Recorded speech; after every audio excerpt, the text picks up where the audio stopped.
Namaste, everyone. So 20 years ago, I was right here in the Silicon Valley interviewing for one of the biggest internet companies, and my mind was elsewhere. While I was interviewing, I was contemplating wearing a monk's dress, trying to figure out where I really belonged, what humanity's purpose was, what my life's purpose was. So I ended back in Nepal. And 3 weeks after I land back, the king and his entire family is shot and killed, apparently by the crown prince, and the whole country goes into a major violence. On the one side, there is the conservative monarchists, and on the other side, there is the hardcore extremist Maoists. So I retreated back to doing what I knew best, which was I knew technology. So I started a technology company. Fast forward a few years, I'm busy building a network of entrepreneurs starting from IT. And this network of entrepreneurs I was building was relevant to creating an entrepreneurial society, because our society was turning into a parasite society, because the economy, 1/3 of the economy is handled by youths who go out of the country. There are more than 4 million youths who send back money. So this kind of entrepreneurial society that was focused on more like equitable growth, transparency, integrity, these values we were putting in there and building a tribe. So this was my first foray into building tribes. So 10 years after I was contemplating wearing a monk's dress, I was actually wearing a woman's dress.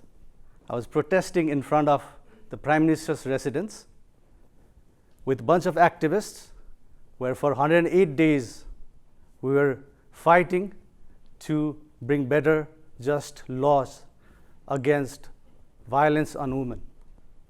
So in time, we succeeded. Better gender-friendly laws were made, and in time, a new constitution that was more gender-friendly ensued. So 2 years ago, despite the constitution, the old political order was still there.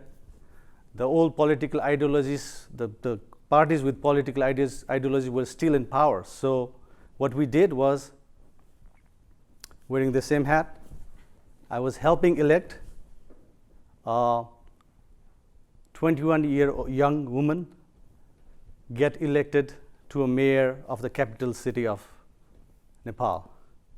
And in a country where the median age at that time was only 22, so half the Nepalese were under 22.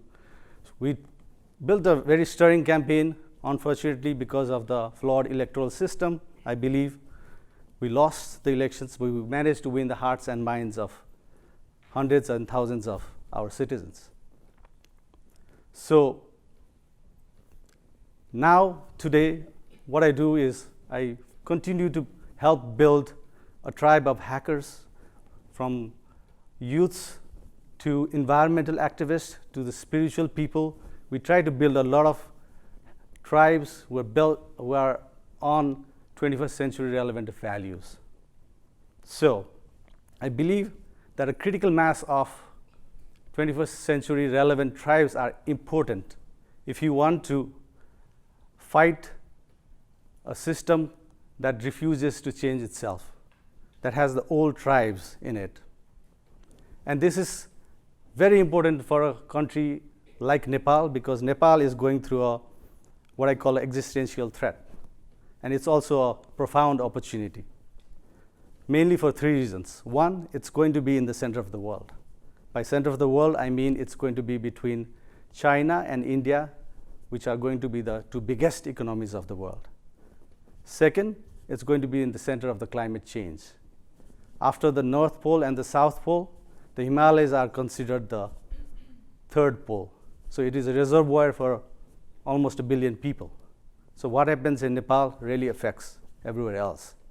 And the third reason is Nepal is actually the origin, is one of the origins of 2 of the major religions of the world, One is Hinduism, and the other is Buddhism. So imagine Jerusalem and Mecca in a tiny region, and you understand what happens in Nepal really affects the world.